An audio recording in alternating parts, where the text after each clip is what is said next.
ஆத்ம நமஸ்தே to all. இந்த tarot ரீடிங்கில் உங்கள் பர்சனுக்கும் மூன்றாம் நபருக்கும் இடையில இருக்கக்கூடிய அந்த ரிலேஷன்ஷிப் இப்போ எப்படி இருக்குது, இந்த காதலில் உங்களுக்கு ஏதாவது ஒரு வாய்ப்பு இருக்கா, உங்கள் பர்சனுடைய மனசு மாறுமா இல்லையா, இந்த மூன்றாம் நபருக்கு இடையில சண்டை வருமா, மூன்றாம் நபருடைய சுயரூபம் என்ன, இதை பற்றியெல்லாம் டீட்டெயில்டாக இந்த ரீடிங்கில் தெரிஞ்சுக்க போகிறோம். இந்த கார்டு எனர்ஜி கூட கனெக்ட் ஆகுறதுக்காக உங்கள் பர்சனை மனசில் நினச்சிட்டு கமெண்டில் கேன்சல் டைப் பண்ணுங்கள். இந்த கார்டு எனர்ஜி கூட கனெக்ட் ஆகிருவீங்க. நம்ம சேனலுக்கு நீங்கள் இதான் ஃபஸ்ட் டைம் வரீங்கன்னா மறக்காமல் சப்ஸ்கிரைப் பண்ணிக்கோங்க. பக்கத்தில் இருக்கக்கூடிய பெல் பட்டனையும் கிளிக் பண்ணிக்கோங்க. அப்போ தான் நான் போடக்கூடிய வீடியோஸ் எல்லாமே உடனுக்குடன் உங்களுக்கு நோட்டிஃபிகேஷனில் வந்துக்கிட்டே இருக்கும்.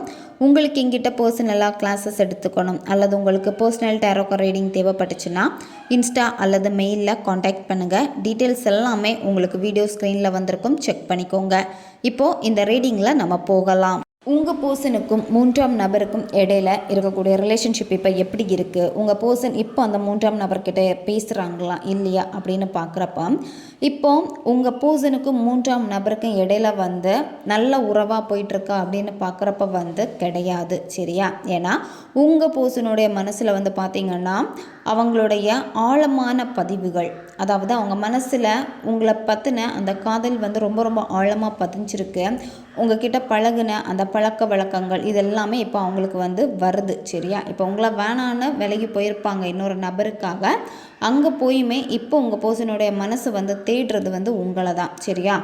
அது மட்டும் இல்லாமல் இப்போ உங்கள் பர்சன் கர்ம சுமைகளை சுமந்துக்கிட்டே இருக்காங்க. நீங்கள் விட்ட கண்ணீருக்கு பலன் இப்போ கிடைக்குது. அதாவது ஏமாற்றிட்டு எதையோ சொல்லிட்டு உங்களை வேணான்னு விலகி போயிருக்காங்க. இப்போ உங்கள் பர்சன் ஒரு நிம்மதியான வாழ்க்கையை வாழுறாங்களா அப்படின்னு பார்க்குறப்ப இல்லை, சரியா? ஏன் அப்படின்னா அவங்களுடைய ஆழ் மனசில் இருக்கக்கூடிய அந்த பழைய நினைவுகள் தான் அடிக்கடி நினைவுக்கு வந்துக்கிட்டே இருக்குது. திரும்ப திரும்ப திரும்ப அதிகமாக ஞாபகம் வருது. உங்களுடைய தாட் வரப்போ மனசு அவங்களுக்கு வலிக்குது, ஏதோ ஒரு பாரமாக இருக்குது. ஏன்னா இப்போ கர்மா வேலை செஞ்சுக்கிட்டே இருக்குது. இப்போ இந்த தேர்ட் பர்சன் கிட்ட எல்லாமே பேசுகிறப்ப ரொம்பவும் பயந்து பேசுகிறாங்க. அதாவது ஆப்போசிட்டாக தான் நடந்துக்கிறாங்க. அந்த தேர்ட் பர்சன் கிட்ட சரியாக பேசாமல், அது மட்டும் இல்லாமல் அவங்களுடைய பேச்சையும் சரியாக கேட்கல, சரியா? தேர்ட் பர்சன் குறிப்பிடுறது ஒரு நபராக இருப்பாங்க அல்லது அவங்க பேரண்ட்ஸாக இருப்பாங்க. உங்கள் சிச்சுவேஷனுக்கு ஏற்ற மாதிரி எடுத்துக்கோங்க, சரியா? இப்போ இந்த நபர் யாரெல்லாம் நான் கண்மூடித்தனமாக நம்பினேனோ அந்த நபர்களே எனக்கு இப்போ நிறைய தேவையில்லாத விஷயங்களை செஞ்சுட்டாங்க அப்படிங்கிற ஒரு கோவம் உங்கள் நபருக்கு இருக்குது. இந்த ரிலேஷன்ஷிப்பில் நிறைய வாட்டி நிறைய விஷயங்கள் நீங்கள் எடுத்து சொல்லியிருக்கீங்க உங்கள் பர்சன் கிட்ட. ஆனால் அவங்க கண்டுக்கவே இல்லை. இப்போ எப்படி இருக்குது அப்படின்னா உங்கள் நபர் அதுக்கான வலியை அனுபவிக்கிறாங்க, சரியா? இது போன ஜென்மத்துடைய தொடர்பு தான் இந்த ஜென்மத்திலே இருக்குது. இந்த ஜென்மத்தில் உங்களுக்கு கண்டினியூ ஆகுறப்போ இப்போ நீங்கள் கொஞ்சம் விலகினா நிற்கணும், சரியா? அதாவது இந்த பர்சனுடைய சிச்சுவேஷன் இப்போ சரியில்லை. இப்போ நீங்கள் பேசினாலும் அது உங்களுக்கு ஆப்போசிட்டாக தான் இருக்கும். அதனால் கொஞ்சம் விலகி நில்லுங்க. ஏன் அப்படின்னா இப்போ அவங்களுடைய லைஃப், உங்கள் பர்சனுடைய லைஃப் எப்படி இருக்கும்னா மற்றவங்க பார்த்து சிரிக்கிற மாதிரி தான் இருக்குது, கேலி கிண்டல் பண்ணுற மாதிரி இருக்குது. இதெல்லாம் உனக்கு தேவையா, நீ ஏன் இப்படியெல்லாம் பண்ணிகிட்ருக்க அப்படின்னு மற்றவங்களுடைய பேச்சுக்களை கேட்குற மாதிரி தான் இருக்குது, சரியா? உங்கள் நபர் இப்போ என்ன நினைக்கிறாங்க அப்படின்னா எனக்கு எதுவுமே வேண்டாம், எனக்கு எந்த ரிலேஷன்ஷிப்புமே வேண்டாம், அந்த ஒரு மைண்ட் செட்டில் தான் அவங்க இருக்காங்க. உங்களை வேணான்னு ஒதுக்கி வச்ச பிறகு கூட அவங்களுடைய ஆழ்மனம் உங்களை பற்றின அந்த நினைவுகளை திரும்ப திரும்ப அவங்களுக்கு கொடுத்துக்கிட்டே தான் இருக்குது, சரியா? உங்கள் கூட இருந்தது, ஒரு ஃபேமிலியாக இருந்தது. அதாவது உங்கள் கூட இருக்கிறப்ப உங்கள் நபர் உங்களுக்கு மட்டும் கிடையாது, மற்றவங்களுக்கும் ரொம்ப சப்போர்ட்டாக தான் இருந்திருக்காங்க, சரி? அதனால் இந்த நபர் எல்லாருக்குமே ரொம்பவும் பிடிச்சி போயிருக்கும். இப்போ அவங்களுடைய மனசில் உங்களுக்கான இடம் எப்படி இருக்குன்னு பார்க்குறப்ப ஆழமானதாக இருக்குது, சரியா? அதாவது இந்த காதல் போன ஜென்மத்தில் முற்பிறவியில் நீங்கள் சந்தித்து காதலிச்சிருக்கீங்க, கண்டினியூ ஆகிருக்கு, தொடர முடியாமல் இந்த ஜென்மத்தில் தொடருது, சரியா? இதனால தான் பார்த்திங்கன்னா கர்ம வினைகளும் இதில் அடங்கி இருக்குது. அதனால தான் இப்போ இந்த பிரிவுகள் உங்களுக்குள்ளாடி ஏற்பட்டிருக்கு. இது நொடிப்பொழுதில் மாறும், சரியா? இந்த காதல் திரும்பவும் மலரும். இப்போ மூன்றாம் நபர் விடையுமே இந்த நபருக்கு வந்து உங்களை தான் ரொம்ப ரொம்ப பிடிக்கும். சரியா? இப்போ இருக்கக்கூடிய இந்த சிச்சுவேஷன் எல்லாமே எப்படி இருக்குன்னா, உங்களுக்கு ஆப்போசிட்டாக இருக்கிற மாதிரி தான் உங்களுக்கு தெரியும். ஆனால் இனிமேல் இது எப்படி ஆகப்போகுது அப்படின்னா, உங்களுடைய இந்த வாழ்க்கைக்கு தான் இந்த காதல் வந்து வரப்போகுது. உங்கள் பர்சன் நிறைய காரணத்தை சொல்லி உங்களை விட்டு விலகி போயிருப்பாங்க. ஃபேமிலி சிச்சுவேஷன், அது மட்டும் இல்லாமல் மற்றவங்க வந்து இந்த ரிலேஷன்ஷிப்பை வந்து அக்செப்ட் பண்ணிக்க மாட்டேங்கிறாங்க, பேரண்ட்ஸுக்கு விருப்பம் இல்லை, அதே மாதிரி என் லைஃப்பில் இன்னொரு பர்சனை பிடிச்சிருக்கு, இந்த மாதிரி நிறைய காரணங்கள் சொல்லியிருக்காங்க உங்ககிட்ட விலகி போகிறதுக்காக. அதாவது அவங்க காரணம் ஒவ்வொன்றும் சொல்ல சொல்ல உங்களால் அதை வந்து சரி பண்ண முடியாத அளவுக்கு இருந்திருக்கு அவங்க சொன்ன காரணங்கள் எல்லாமே. இப்போ என்னென்னா, அவங்க சொன்ன காரணங்களே வந்து பார்த்திங்கன்னா அவங்களுக்கு மிகப்பெரிய பாரமாக வந்து அமைஞ்சிருச்சு. இப்போ உங்கள் நபர் வந்து என்ன நினைக்கிறாங்க அப்படின்னா, எனக்கு வந்து இப்போதைக்கு ஒரு சின்ன பிரேக் வேணும்.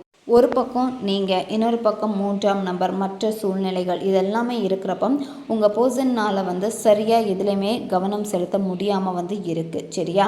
ஒரு பக்கம் நீங்கள், இன்னொரு பக்கம் பார்த்திங்கன்னா மற்ற சுமைகள் வந்து அதிகமாக இருக்குது. ஃபேமிலி மெம்பர்ஸு, தேர்ட் பார்ட்டி, அது மட்டும் இல்லாமல் அவங்க ஃப்ரெண்ட்ஸு. ஏன்னா உங்கள் நபர் வந்து தனியாக நிற்கக்கூடிய ஒரு நபரே வந்து கிடையாது. சரியா? இவங்க வந்து ஒரு ஃபேமிலின்னு சொல்கிறப்ப வந்து பார்த்திங்கன்னா கூட்டு குடும்பமாக வந்து இருப்பாங்க.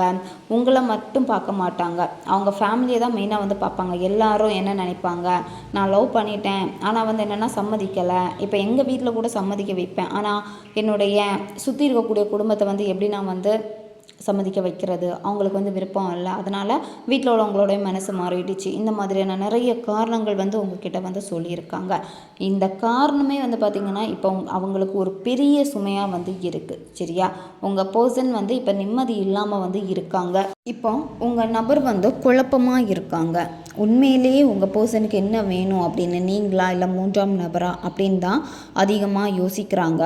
ஆனால் உங்ககிட்ட வரதுக்கான வாய்ப்புகள் தான் 99% நீங்கள் காட்டுது. ஏன்னா மூன்றாம் நபர்கிட்ட எல்லாம் உங்கள் நபர் நினச்ச காதலை எல்லாமே வந்து இப்போ அவங்களால காமிக்க முடியலை. அதே மாதிரி மூன்றாம் நபரும் வந்து உங்கள் பர்சனுடைய மனசை மாற்றணும்னு நினச்சா கூட உங்கள் பர்சன் தேடுறது வந்து உங்களை தான் தேடுறாங்க. சரியா? ஏன்னா அவங்களுடைய ஆள் மனசில் வந்து உங்களுக்குன்னு நிறைய கடமைகள் செய்ய வேண்டியது இருக்குது, உங்களுக்கு நிறைய வாக்குகள் வந்து கொடுத்துருக்காங்க. இதுதான் அவங்க நினைக்கிறது. ஒரு குற்ற உணர்வில் வந்து இருக்காங்க. அவங்களுக்கு உங்கள் மேலே பாசம் இருக்குது. ஆனால் என்ன அப்படின்னா, அதுக்கான தகுந்த நேரம் வருமா இல்லையா, இல்லை இதுதான் முடிவா அப்படிங்கிற ஒரு குழப்பமும் உங்கள் நபருக்கு வந்து இருக்குது. நீங்கள் எதிர்பார்க்காத நேரத்தில் தான் எல்லாமே இங்கே வந்து மாறப்போகுது. இப்போ அவங்க வந்து ஒரு வெற்றிடமான வாழ்க்கையை தான் வந்து வாழ்கிறாங்க.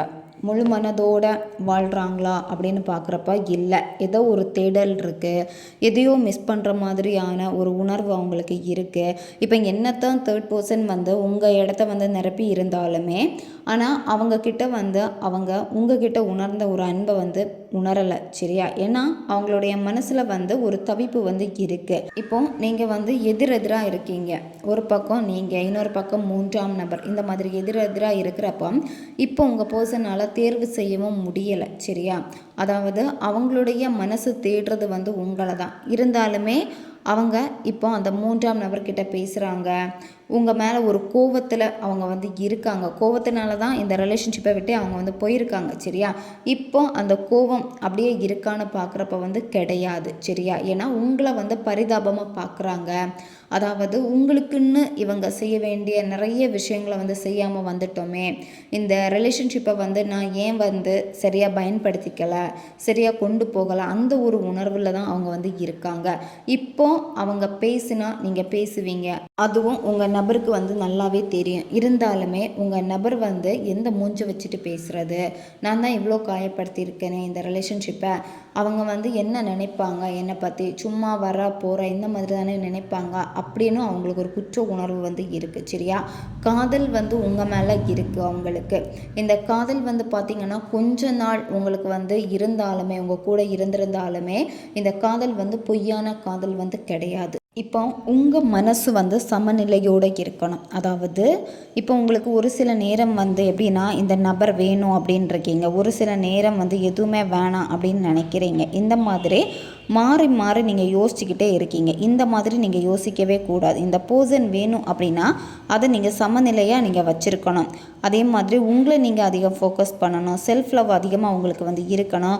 உங்கள் இதயத்தையும் மனசையும் வந்து நீங்கள் ஒன்றிணைக்கணும். சரியா, ஆழமாக ஒன்றிணைக்கணும். அதாவது உங்கள் புத்தி ஒன்று சொல்லும், அதே மாதிரி உங்கள் மனசு ஒன்று சொல்லும். இந்த மாதிரி மனசுக்கும் புத்திக்கும் வந்து சண்டை நடந்துக்கிட்டே இருக்குது. சரியா, அதனால தான் நீங்கள் ரொம்ப குழப்பமாக வந்து இருக்கீங்க. அதனால் மனசையும் அது மட்டும் இல்லாமல் உங்களுடைய புத்தியையும் நீங்கள் என்ன பண்ணணும் அப்படின்னா ஒன்றிணைக்கணும். உங்களுடைய இந்த காதல் உறவை பற்றி நீங்கள் யோசிச்சாலே ரொம்ப டென்ஷன் ஆகிக்கிட்டே இருக்கீங்க. இப்போ நீங்கள் என்ன பண்ணணும் அப்படின்னா பிரபஞ்சத்து கூட நீங்கள் ஒத்து போகணும். அதாவது எல்லாத்தையுமே உங்கள் லைஃப்பில் என்ன நடக்கணுமோ, உங்களுக்கு என்ன கஷ்டம் இருக்கோ எல்லாத்தையும் பிரபஞ்சத்துக்கிட்ட வந்து சரணடைய வச்சுருங்க. உங்களுடைய மனசு வந்து சமநிலையாக இருக்கணும். அப்போ தான் முழுமையாக ஒரு விஷயத்தை உங்களால் அடைய முடியும். சரியா, இப்போ நீங்கள் வந்து முரண்பட்ட சக்தியோடு நீங்கள் இருக்கீங்க. அதாவது இரு மனசாக இருக்கீங்க. ஒரு சில நேரத்தில் வந்து இருளுக்குள்ளாடி அடைஞ்சிருக்கீங்க, ஒரு சில நேரத்தில் ஒளியை தேடி போகிறீங்க. அதாவது நெகட்டிவ் சிந்தனையிலே இருக்கிறது, உங்கள் பர்சனை பற்றி நெகட்டிவாக திங்க் பண்ணி இருக்கிறது, ஒரு சில நேரத்தில் வந்து பாசிட்டிவாக இருக்கிறது. இப்படி பாசிட்டிவும் நெகட்டிவாக வந்து இருக்கிறப்ப வந்து உங்களுடைய மனசே உங்களுக்குள்ளாடி வந்து ஒத்து போகாமல் வந்து இருக்குது. சரியா, அதனால் இப்போ நீங்கள் என்ன செய்யணும் அப்படின்னா இந்த ரிலேஷன்ஷிப்பை வந்து அர்த்தமுள்ளதாக மாற்றணும் அப்படின்னு நீங்கள் ஆசைப்படுறீங்க.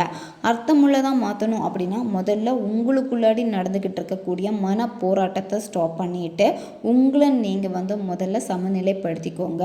செல்ஃப் லவ்வை வந்து அதிகப்படுத்துங்க. அதிகமாக வந்து கிராட்டிடியூட் பண்ணுங்கள். சரியா, எப்போவுமே நன்றி உணர்வோடு நீங்கள் இருங்க. இந்த மாதிரி இருக்கிறப்ப வந்து உங்களுக்குள்ளாடி ஒரு புரிதல் வந்து ஏற்படும். சரியா, உங்களுக்குள்ளாடி புரிதல் ஒற்றுமை வரப்போ வந்து இது மற்றவங்க கிட்டேயும் வந்து அதே எனர்ஜியை வந்து நீங்கள் கொடுக்க முடியும். இப்போ உங்கள் நபரும் வந்து தவிச்சிக்கிட்டே தான் வந்து இருக்காங்க. சரியா, இன்னுமே ஏன் இந்த காதலில் வந்து ஏற்ற இறக்கம், அதாவது உங்களுக்கு காதல் வந்து கைகூடி வர மாதிரி இருக்கும், அதுக்கப்புறமா விலகி போகிற மாதிரியே இருக்கும், அவங்க பேசுகிற மாதிரியும் இருக்கும், நிறைய சைனும் வந்து கிடைக்கும், அதுக்கப்புறமா வந்து எதுவுமே நடக்காத மாதிரியே உங்களுக்கு வந்து இருக்கும். இந்த மாதிரி ஒரு குழப்பமும் வந்து உங்களுக்கு இருக்குது. அதுக்கு காரணம் வந்து இதுதான். சரியா, இப்போ இந்த காதலை வந்து வலுக்கட்டாயமாக உங்களுக்குள்ளாடி கொண்டு வரணும். எப்படியாவது உங்கள் 2 பேருக்கு இடையில் இருக்கக்கூடிய அந்த பிரிவை வந்து மாற்றணும், சேரணும் அப்படின்னு சொல்லிட்டு வலுக்கட்டாயப்படுத்திக்கிட்டே இருக்கீங்க. சரியா, ஆனால் அங்கே வந்து கரெக்டாக இருக்கான்னு பார்க்குறப்போ நீங்கள் 2 பேருடைய எனர்ஜியும் வந்து கரெக்டாக இல்லை. சரியா, இப்போ நீங்கள் வந்து என்னென்னா முதல்ல உங்களுடைய தனிப்பட்ட வாழ்க்கையில் வந்து கவனம் செலுத்தி தனிப்பட்ட வாழ்க்கையில் ஒரு சமநிலையை முதல்ல நீங்கள் அடைங்க. சரியா, அப்போ தான் உங்களுக்கான அந்த எனர்ஜி வந்து கரெக்டாக அவங்கக்கிட்ட போகும், அவங்கக்கிட்ட இருந்து உங்களுக்கு வந்து கிடைக்கும். இங்கே சண்டை போடுறத முதல்ல விட்டுருங்க. சண்டை போடுறதுன்னா மனசுக்குள்ளாடியே நீங்கள் சண்டை போட்டுக்கிட்டே இருக்கிறது. ஆனால் நீங்கள் சொல்லுவீங்க வெளியே, நான் வந்து நல்லா தான் இருக்கேன், பாசிட்டிவாக தான் இருக்கேன் அப்படின்னா, ஆனால் உங்களுக்குள்ளாடியே சண்டை போட்டுகிட்டே இருக்கீங்க. உங்கள் நபரை நினைக்கிறப்ப கூட, அந்த 3ஆம் நபரை நினைக்கிறப்ப கூட சண்டை போட்டுக்கிட்டே இருக்கிறது, பயந்துக்கிட்டே இருக்கிறது, அவங்க ரிலேஷன்ஷிப் அடுத்த கட்டத்துக்கு போயிருமோ, டோட்டலாக இந்த ரிலேஷன்ஷிப் எனக்கு கிடைக்காம போயிருமோ அப்படிங்கிற ஒரு பயம், இதெல்லாமே வந்து உங்களுக்குள்ளாடி இருக்குது. சரியா, ஃபஸ்ட்டு என்ன அப்படின்னா இப்போ என்ன நடந்துகிட்ருக்கோ அதை வந்து அக்செப்ட் பண்ணிக்கோங்க. உங்களுடைய கணத்தில், அதாவது இந்த நொடி என்ன நடக்குதோ அதை அக்செப்ட் பண்ணிக்கோங்க. சரி, ஓகே, இதை நான் அக்செப்ட் பண்ணிக்கிறேன், எல்லாத்தையும் மாறும், பார்த்துக்கலாம், அந்த ஒரு மைண்ட் செட்டுக்கு வந்து ஃப்ரீயாக நீங்கள் வந்து எடுத்துக்கோங்க. நீங்கள் இப்போ வந்து கவனிச்சிக்கிட்டே இருக்கீங்க உங்கள் பர்சனை, என்ன பண்ணுறாங்க, எப்படி இருக்காங்க, 3ஆம் நபர்கிட்ட வந்து எப்படி பழகிக்கிட்டே இருக்காங்க அப்படின்னு அவங்கள வந்து செக் பண்ணிக்கிட்டே தான் நீங்கள் வந்து இருக்கீங்க.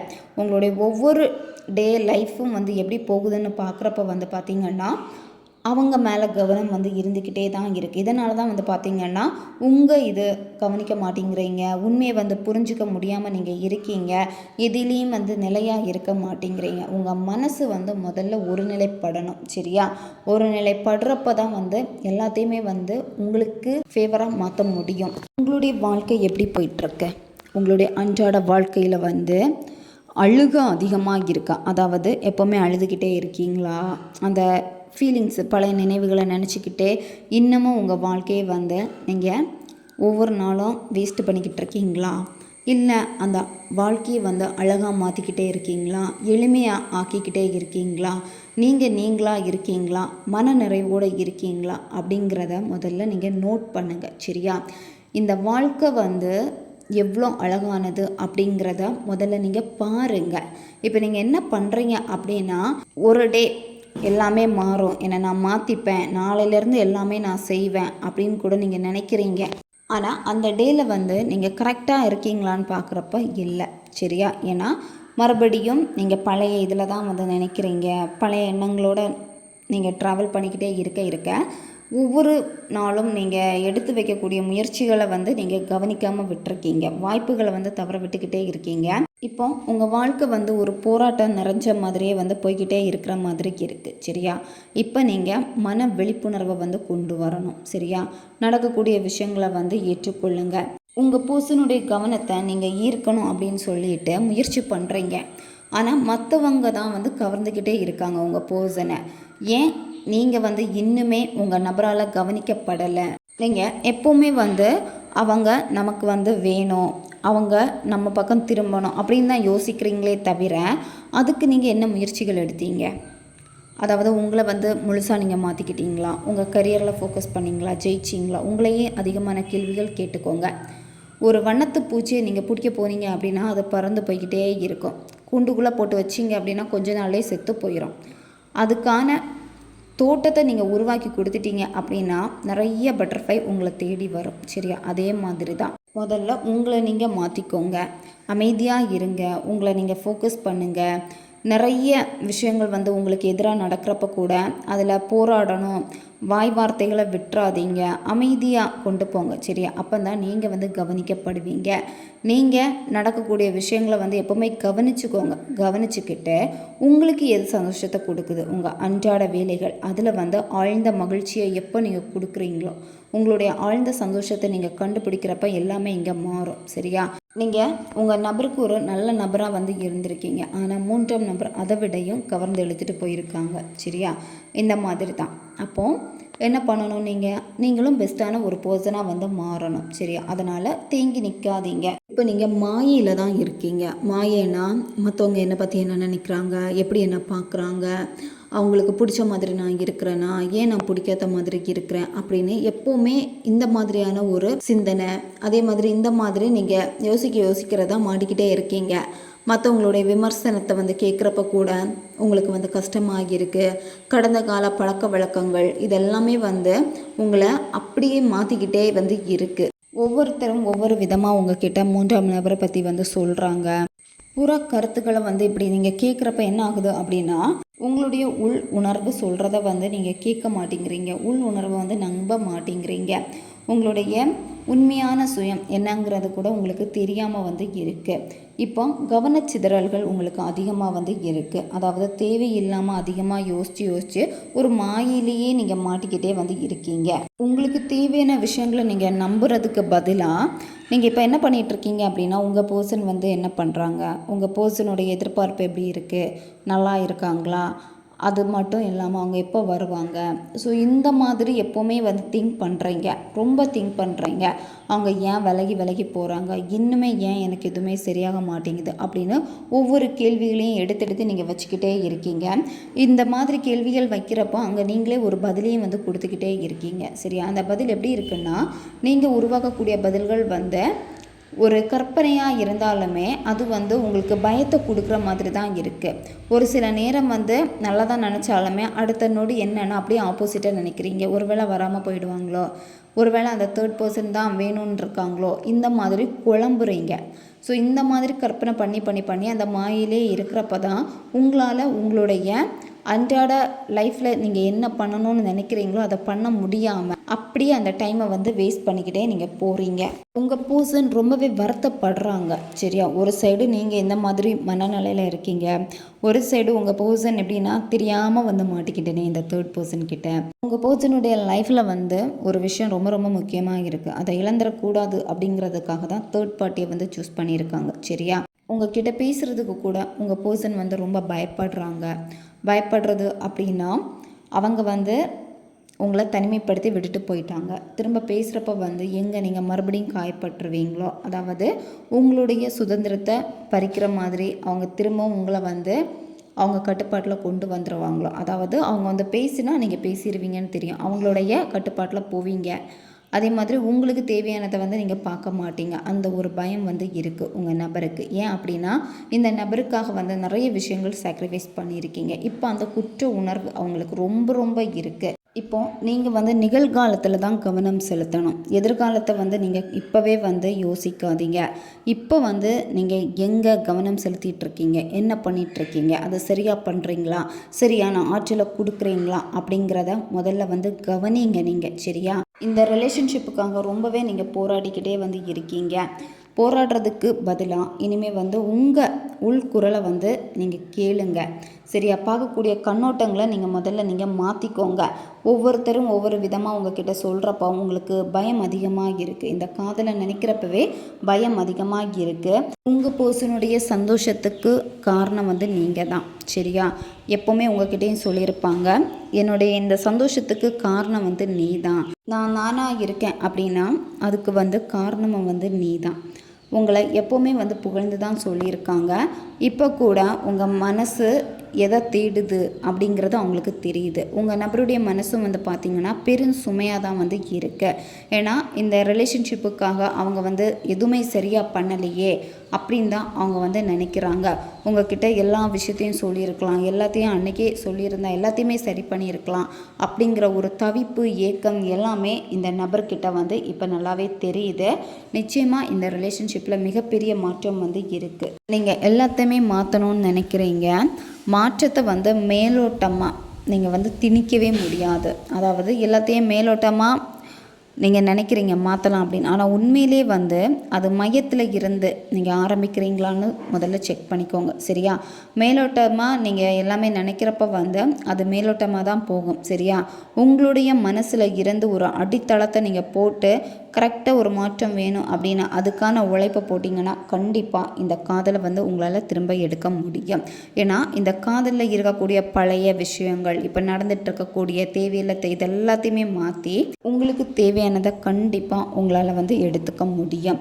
இந்த ரிலேஷன்ஷிப்லேயும் சரி, உங்களுக்கு யார் உதவுறாங்க, யார் உதவாமல் இருக்கிறாங்க, அதே மாதிரி யார் உங்ககிட்ட வந்து நல்லா பேசுகிறாங்க, யார் வந்து தேவையில்லாமல் பேசிக்கிட்டு இருக்காங்க அப்படிங்கிறத முதல்ல நீங்கள் செக் பண்ணுங்கள். சரியா? அவங்கக்கிட்டேருந்து கொஞ்சம் விலகி நில்லுங்க. யாராச்சும் உங்ககிட்டேருந்து விலகி போகிறாங்க அப்படின்னா அப்படியே நீங்கள் விட்டுருங்க அவங்கள. சரியா? நீங்களாக பிடிச்சி வைக்கணும் அப்படின்னு வந்து நீங்கள் நினைக்காதீங்க. அவங்க பின்னாடியே சேஸ் பண்ணி போகிறது எதுவுமே நீங்கள் பண்ணாதீங்க. மௌனமாக இருங்க. போகிறாங்களா போகட்டும் அப்படின்னு நீங்கள் விட்டுருங்க. ஏன்னா நீங்கள் மௌனமாக இருந்து ஒவ்வொன்றையும் நீங்கள் கவனிக்கிறப்ப தான் உங்களுக்கு எல்லா விஷயங்களும் இங்கே புரிய ஆரம்பிக்கும். இந்த காதலில் ஒரு சிலருக்கு எப்படி இருக்குன்னா வாழ்வா சாவா போராட்டமா அப்படின்னு தான் நினச்சிக்கிட்டே இருக்கீங்க. இதெல்லாமே ஸ்டாப் பண்ணிடுங்க. இந்த மாதிரியான எண்ணத்தையே விட்டுருங்க. இப்போ உங்கள் வாழ்க்கைக்கு என்ன வேணுமோ அதை மட்டும் நீங்கள் ஃபோக்கஸ் பண்ணுங்கள். சரியா? விழிப்புணர்வோடு நீங்கள் இருங்க.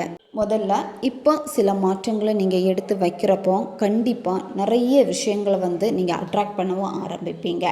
உங்கள் பர்சனுடைய மனசில் உங்களுக்கான காதல் வந்து இருக்குது நினைக்கிறாங்க. இருந்தாலுமே முழு மனசோடு வர முடியாமல் தவிக்கிறாங்க. ஆனால் உங்களுக்குள்ளாடி ஒரு மாற்றத்தை கொண்டு வந்தீங்க அப்படின்னா நீங்கள் ஈர்க்கக்கூடிய ஒரு நபராக இங்கே மாறிடுவீங்க. நீங்கள் நினச்ச மாதிரியே எல்லாமே நல்லபடியாக உங்களுக்கு மாறவும் ஆரம்பிக்கும். உங்கள் காதலில் இருக்கக்கூடிய அந்த பாண்டிங் வந்து ரொம்ப ஸ்ட்ராங்காக இருக்கணும். உங்கள் பர்சன் வந்து இப்போ தடுமாறிக்கிட்டே இருக்காங்க, நிலையாக இல்லை. இந்த ரிலேஷன்ஷிப்பில் வந்து நிலையாக இருக்கணும் அப்படின்னா இதை நீங்கள் செய்யுங்க. இந்த மெத்தடை வந்து நீங்கள் எந்த டேயில் வேணாலும் ஸ்டார்ட் பண்ணலாம். எந்த நேரத்தில் செய்யணும் அப்படின்னா நீங்கள் ஈவினிங் 7 மணிக்கு மேலே நைட்டு தூங்க போகிறதுக்கு முன்னாடி இந்த இடைப்பட்ட நேரத்தில் எப்போ வேணும்னாலும் இந்த மெத்தடை நீங்கள் செய்யலாம். இந்த மெத்தடை செய்கிறப்போ உங்களுக்கு தேவைப்படுறது உங்கள் பர்சனுடைய ஃபோட்டோ உங்களுக்கு தேவைப்படும். சரியா? மொபைலில் இருக்குது அப்படின்னா நீங்கள் அதை பிரிண்ட் அவுட் எடுத்துக்கோங்க. சரியா? பாஸ்போர்ட் சைஸுக்கு பிரிண்ட் அவுட் எடுத்து வச்சுக்கோங்க. உங்கள் கையிலேயே அவங்க ஃபோட்டோ இருக்குது அப்படின்னா அதையும் நீங்கள் வந்து பயன்படுத்திக்கோங்க. அமைதியான பிளேஸில் உட்காந்துக்கோங்க. யாரும் உங்களை டிஸ்டர்ப் பண்ணாத மாதிரி பார்த்துக்கோங்க. வெறும் தரையில் உட்காரக்கூடாது. ஏதாச்சும் விரிப்பு போட்டு உட்காந்துக்கோங்க. ஒரு கேண்டில் அல்லது தீபம் ஏற்றி வச்சுக்கோங்க. இந்த மெத்தடை நீங்கள் செய்ய போகிறதுக்கு முன்னாடி முதல்ல உங்கள் மனசை வந்து அமைதிப்படுத்தணும். மூச்சு பயிற்சி செய்யணும். மெதுவாக மூச்சை ஆழமாக உள்ளே இழுத்துட்டு 1 செகண்ட் ஹோல்டு பண்ணிவிட்டு மெதுவாக வாய் வழியாக மூச்சை வந்து வெளியே விடுங்க. இந்த மாதிரி 10லேருந்து 15 வாட்டி நீங்கள் செய்யணும். செஞ்சதுக்கப்புறமா உங்கள் பர்சனுடைய ஃபோட்டோவை எடுத்து பாருங்கள். அவங்க கூட இருந்த நல்ல நல்ல நிகழ்வுகளை நீங்கள் நினச்சி பாருங்கள். அவங்க ஃபோட்டோவை பார்க்குறப்பவே சில நேரம் உங்களுக்கு அழுகை வரும், சந்தோஷம் வரும். அந்த அழுகை வந்து ஆனந்த கண்ணீராக தான் இருக்கணும். அவங்க கூட இருந்த நல்ல நிகழ்வுகளை ஹாப்பியாக உணர்வுபூர்வமாக நீங்கள் நினச்சிட்டு இப்போவும் இந்த காதல் ரொம்ப ரொம்ப ஸ்ட்ராங்காக உங்கள் பக்கம்தான் இருக்குது அப்படிங்கிறத மனசளவில் வந்து நீங்கள் ஸ்ட்ராங்காக அதை வந்து நீங்கள் நம்பணும். அதுக்கப்புறமா என்ன பண்ணணுன்னா, ரெட் கலர் பென் எடுத்துக்கோங்க. இப்போ உங்களுக்கு வீடியோ ஸ்க்ரீனில் வரும், பார்த்துக்கோங்க. ஃபஸ்ட்டு இந்த இன்ஃபினிட்டிவ் சிம்பிள் வரைஞ்சிக்கோங்க. ஃபஸ்ட்டு இதில் வந்து உங்கள் பேர் எழுதிக்கோங்க. செகண்ட் இதில் உங்கள் பர்சனுடைய பேரை வந்து எழுதிக்கோங்க. நீங்கள் அவங்கள என்ன நேமில் அதிகமாக கூப்பிடுவீங்களோ அந்த பெட் நேம் தான் நீங்கள் வந்து எழுதணும், சரியா? அதுக்கப்புறமா கீழே நம்பர் எழுதிக்கோங்க, 34081225. இந்த சிம்பிளை வரைகிறப்போ நீங்களும் உங்கள் பர்சன் ஒற்றுமையோடு நீங்கள் இருக்கீங்க, உங்களை தேடி வராங்க, உங்களுடைய காதல் ரொம்ப ரொம்ப ஸ்ட்ராங்காக இருக்குது. எப்போவுமே இந்த பர்சன் உங்களை பற்றின நினப்பில் தான் இருக்காங்க, உங்களோட வேல்யூ வந்து என்னங்கிறத புரிஞ்சுக்கிட்டாங்க. இந்த மாதிரி ஹாப்பியாக நீங்களும் அவங்களும் சந்தோஷமாக வாழ்கிறீங்க அப்படின்னு நினச்சிக்கிட்டே தான் நீங்கள் வரையணும். வரைஞ்சிட்டு அடுத்து என்ன பண்ணணுன்னா, இதுக்கு மேலே ஏதாச்சும் ஒரு பர்ஃப்யூம்னால் நல்லா ஸ்ப்ரே பண்ணிடுங்க. உங்கள் பர்சன் பயன்படுத்தக்கூடிய பர்ஃப்யூமுடைய பேர் உங்களுக்கு தெரியும் அப்படின்னா அதுவே பயன்படுத்திக்கோங்க. அப்படி இல்லைன்னா அவங்களுக்கு சில பர்ஃப்யூம் வந்து ரொம்ப ஃபேவரட்டாக இருக்கும், அதோடைய பேர் தெரியும்னா அந்த பர்ஃப்யூம் வந்து பயன்படுத்துங்க. அல்லது ஏதாவது நல்ல வாசனை வரக்கூடிய நல்ல பர்ஃப்யூம் வந்து பயன்படுத்திக்கோங்க, சரியா? இதை செஞ்சுட்டு இந்த ஃபோட்டோவை என்ன பண்ணணும் அப்படின்னா, ஃபஸ்ட்டு டே நீங்கள் செய்கிறப்போ நைட்டு தூங்குறப்போ உங்கள் தலைகாணிக்கு அடியில் வச்சுட்டு நீங்கள் தூங்குங்க, சரியா? மறுநாள் என்ன பண்ணணும் அப்படின்னா, இந்த ஃபோட்டோவை வந்து உங்கள் மொபைல் பவுச்சில் வச்சுக்கோங்க, அல்லது உங்கள் பர்ஸில் வச்சுக்கோங்க. இந்த மாதிரி உங்கள் கூடவே இருக்கிற மாதிரி நீங்கள் வச்சுக்கோங்க. நோட் புக்கில் வச்சுக்கோங்க, உங்களுடைய பேக்கில் வச்சுக்கோங்க. இந்த மாதிரி உங்கள் கூடவே இருக்கிற மாதிரி வச்சுக்கோங்க. கண்டினியூவாக 21 நாள் இந்த ஃபோட்டோ உங்கள்கிட்டயே இருக்கட்டும். டெய்லி நைட்டு தூங்குறப்போ தலைகாணிக்கு அடியில் இந்த ஃபோட்டோ வச்சுட்டு நீங்கள் தூங்குங்க. இந்த மாதிரி 21 நாள் முடித்ததுக்கப்புறமா இந்த ஃபோட்டோ வந்து நீங்கள் தனியாக ஏதாவது ஒரு நோட் புக்கில் வச்சு ஒதுக்கி வச்சுருங்க, சரியா? ஆனால் கம்பல்சரி 21 நாள் உங்கள் கூடவே இருக்கிற மாதிரி நீங்கள் வச்சுக்கோங்க. இந்த மாதிரி நீங்கள் செய்கிறப்ப என்ன ஆகும் அப்படின்னா, உங்களுக்கும் உங்கள் நபருக்கும் இடையில இருந்த அந்த பழைய பாண்டிங் வந்து திரும்ப ஏற்பட ஆரம்பிக்கும். உங்கள் பர்சன் வந்து பயம் இல்லாமல் உங்ககிட்ட தைரியமாக வந்து பேசுவாங்க, மனப்பூர்வமாக மன்னிப்பு கேட்பாங்க. இந்த காதல் வேணும் அப்படின்னு சொல்லிட்டு அவங்களா வந்து உங்ககிட்ட கெஞ்சுவாங்க. இதை செஞ்ச 48 மணி நேரத்துக்குள்ளாடி உங்களுக்கு நிறைய நல்ல சைன் வந்து தெரிய ஆரம்பிக்கும். உங்கள் நபர்கிட்ட இருந்து கால் வரும், அல்லது மெசேஜ் வரும், அல்லது உங்கள் பர்சனை வந்து நீங்கள் பார்ப்பீங்க, இல்லை உங்கள் பர்சனுடைய பேரை வந்து நீங்கள் கேட்பீங்க. இந்த மாதிரியான சில மிராக்கள் வந்து 48 மணி நேரத்துக்குள்ளாடி உங்களுக்கு நடக்கும். ரொம்பவும் எளிமையான ஒரு முறை தான் இது, தேவைப்படுறவங்க பயன்படுத்திக்கோங்க. ஓகே காய்ஸ், இதுதான் இந்த ரீடிங். இந்த ரீடிங்கில் பார்த்தது எல்லாமே ஒரு ஜென்ரல் ரீடிங் தான், பொருந்தக்கூடிய விஷயங்களை மட்டும் எடுத்துக்கோங்க, மற்றதை விட்டுருங்க. உங்களுக்கு பர்சனல் டேரோக்கோ ரீடிங் தேவைப்பட்டுச்சுன்னா இன்ஸ்டா அல்லது மெயிலில் காண்டாக்ட் பண்ணுங்கள். அடுத்து ஒரு வீடியோ பதிவில் சந்திக்கலாம். நன்றி.